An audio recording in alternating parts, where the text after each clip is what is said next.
Hello everyone, study Brydon में आपका स्वागत है। I hope you are doing well. आज हम पढ़ने वाले हैं ब्लड रिलेशन। तो चलिए अपनी क्लास स्टार्ट करते हैं। सबसे पहले ब्लड रिलेशन में क्या क्या पढ़ना है।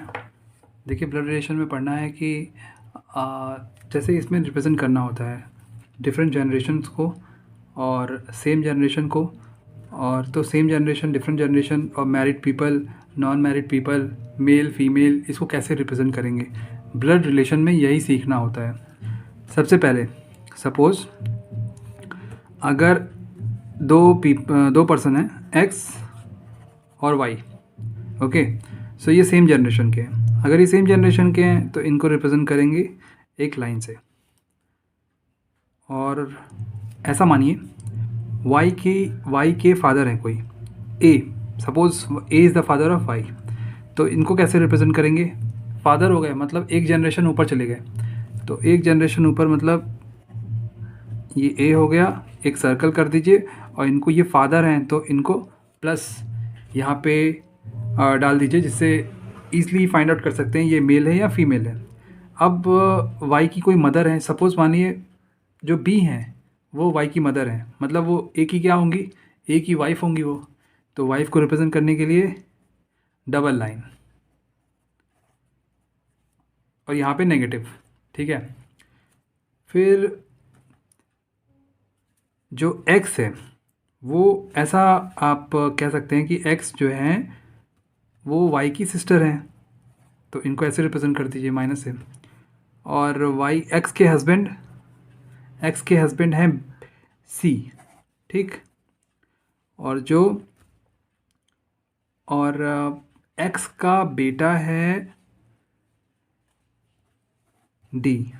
तो अभी क्वेश्चन में क्या पूछ सकता है, क्वेश्चन में पूछ सकता है डी एंड वाई में क्या रिलेशन होगा, ठीक है। तो ये आप समझ गए। और एक चीज़ और, इसमें एक पैटर्नल साइड होता है, एक मैटरनल साइड होता है। मैटरनल साइड क्या होता है, जो मदर की साइड का होता है, साइड होती है वो मैटरनल साइड होता है, और जो फादर की साइड होती है वो पैटर्नल साइड होता है, ठीक है। और इसमें कुछ चीज़ें कॉमन है, जैसे अंकल को मैटरनल साइड और पैटर्नल साइड दोनों में अंकल ही कहते हैं, ठीक है। जैसे मामा और चाचा को तो अंकल ही कहते हैं इंग्लिश में। बट अगर बहुत ज़्यादा डीप में जाएगा क्वेश्चन तो पैटर्नल और मैटरनल भी वहाँ पे मेंशन होगा। तो ये हो गई कुछ कॉन्सेप्ट की बातें हो गई ब्लड रिलेशन में। चलिए एक कॉन्सेप्ट और देख लेते हैं, इसी का यही सेम कॉन्सेप्ट है बट दूसरे तरीके से। ऐसा आप क्वेश्चन एज्यूम करिए, A is the father of Y, A is the father of Y, okay, and Y is the brother of X. Y is the brother, X का जेंडर क्लियर नहीं है, वाई का जेंडर क्लियर है, Y brother है। और कह सकते हैं कि U is the father of A, U is the father of A, ठीक। और एक और कह सकते हैं कि D is the father of U, D is the mother of U. चलिए ठीक है।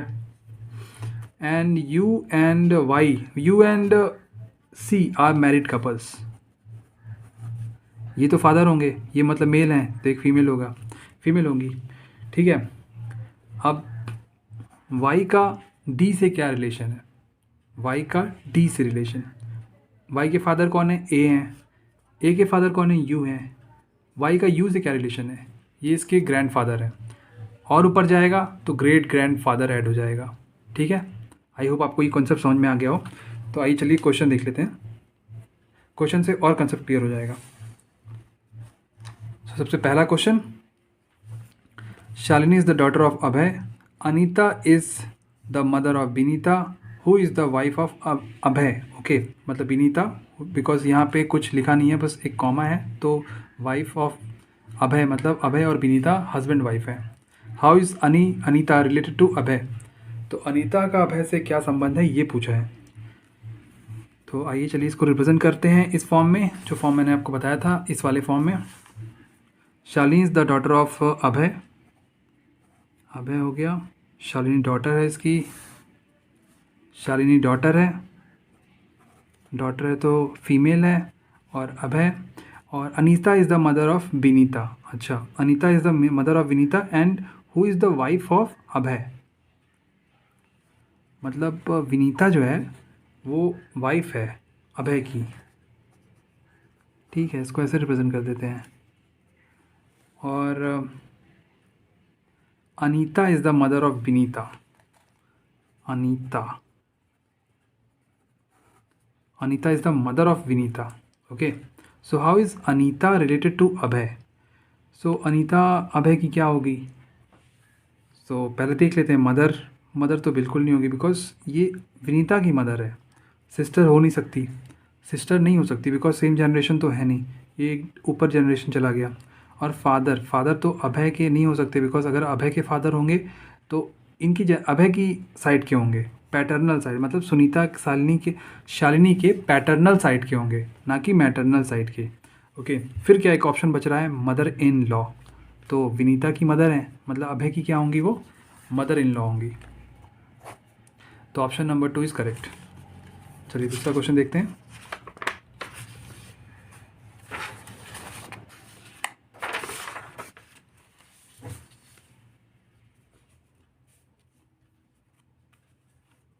Okay, Monika is the mother of Ram, Pramod is the husband of Shilpi, and Ram is the brother of Shilpi. How is Monika related to Pramod?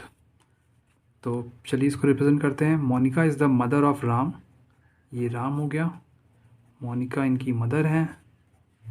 Pramod is the husband of Shilpi, Pramod is the husband of Shilpi. अभी husband Pramod शिल्पी का कुछ यहाँ पर represent नहीं करेंगे, बिकॉज नाम चल रहा है मोनिका एंड राम का। तो अभी आगे पढ़ते हैं क्वेश्चन को, कहीं और तो कहीं रिलेशन नहीं बन रहा।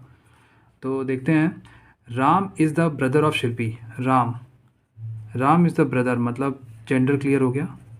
Ram is the brother of Shilpi, मतलब Shilpi and Ram both are in same generation. So अभी क्या है, Pramod is the husband of Shilpi, ये हो गया प्रमोद का जेंडर क्लियर है, शिल्पी का भी जेंडर क्लियर हो गया। And Ram is the brother of Shilpi. Okay, so ये हो गया। And how is Monika related to Pramod? Monika का प्रमोद से क्या रिलेशन है? तो सेम एज जैसे किए थे, शिल्पी की मोनिका क्या है, मदर है, राम की मदर है, शिल्पी इनकी बहन है, तो इनकी सिस्टर हैं, तो इनकी तो ये मदर हो गई। तो शिल्पी के हस्बैंड है कौन, प्रमोद है, तो प्रमोद की क्या होंगी, ये मदर इन लॉ होंगी। ऑप्शन से भी चेक कर सकते हैं, मदर तो हो नहीं सकती प्रमोद की, सिस्टर होंगी नहीं, फादर होंगी नहीं, तो मदर इन लॉ एक ऑप्शन बच रहा है। और ऑप्शन क्वेश्चन के थ्रू भी मैंने आपको बता दिया कैसे होगा। चलिए दूसरा क्वेश्चन देखते हैं, थर्ड क्वेश्चन देखते हैं। ये वाला क्वेश्चन काफ़ी बढ़िया क्वेश्चन है, बिकॉज इसमें स्टेटमेंट काफ़ी लेंदी स्टेटमेंट है। एक्स सेड, देखिए इसमें क्वेश्चन में क्या दिया है, एक्स सेड, एक्स ने कहा दैट योर मदर, मतलब एक्स ने किससे कहा, वाई से कहा, that your mother's father in law's, मतलब वाई के जो मदर इन लॉज साइड है, mother's father in law's wife is the mother in law of my father. समझे? नहीं समझे तो क्वेश्चन के थ्रू अभी देखेंगे, एक बार क्वेश्चन और पढ़ते हैं। X said to Y that your mother's father in law's wife, मतलब वाई की मदर के फादर इन लॉ, मतलब जो मदर हुई, मदर जो उनके हस्बैंड हुए, मतलब वाई के जो फादर हुए, उनके फादर, उनकी बात की गई है, ठीक है। फिर वाइफ मतलब वाई के दादी जी, ठीक है, जो दादी जी थी वाइफ की, is the mother in law of my father, समझे? मतलब एक्स के जो फादर थे, उनकी वो वाई की दादी जी जो मदर इन लॉ थी, मतलब एक्स और वाई का कुछ रिलेशन यहाँ बन रहा होगा। तो क्या हो सकता है रिलेशन, पहले आइए एक बार इसको उस डायग्राम में रिप्रेजेंट करने की कोशिश करते हैं। चलिए, एक्स ने कहा, एक्स कुछ है, एक्स को अभी नहीं देखते, वाई को देखते हैं। ये हो गया वाई की mother's father in law, Y की मदर होंगी कुछ, सपोज कुछ भी, मदर की फादर इन लॉ, मतलब इनकी शादी किसी से हुई है, और जो इनके फादर इन लॉ हैं, ये फादर हो गए, ये इनकी मदर हो, मतलब ये वाइफ हो गई। तो ये वाई की जो मम्मी हुई, मदर हुई, उनकी ये मदर इन लॉ हो गई। Then mother in law's wife, मतलब ये तो क्लियर है। Then is the mother in law of my father, मतलब एक्स भी यहीं कहीं आएगा, और जो एक्स के फादर हुए, ये फादर हुए, इनकी ये मदर इन लॉ हुई सपोज़, ठीक है। तो इनकी ये मदर इन लॉ हुई, मतलब ज़रूर एक्स की, जो वाई के दादाजी और दादी जी हैं, उनकी एक लड़की भी होगी, लड़की होगी। देन जिसकी जो मैरिज होगी वो एक्स के फादर के साथ होगी, समझे। तो यहाँ इनकी एक लड़की बना लीजिए।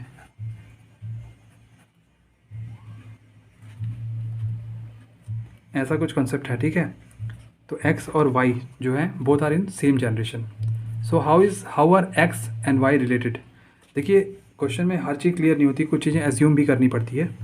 X is the sister husband of Y, X is the sister husband of Y, बिल्कुल नहीं, बिल्कुल गलत।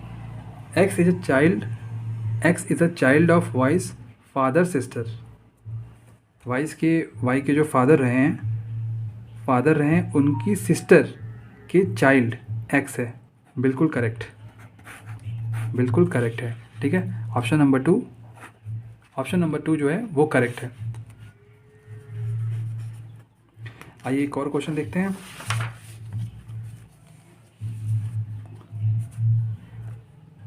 A is B's sisters, C is B's mother, D is C's father, E is D's mother. Then how is A related to D? A का D से क्या संबंध है, ये पूछ रहा है क्वेश्चन में।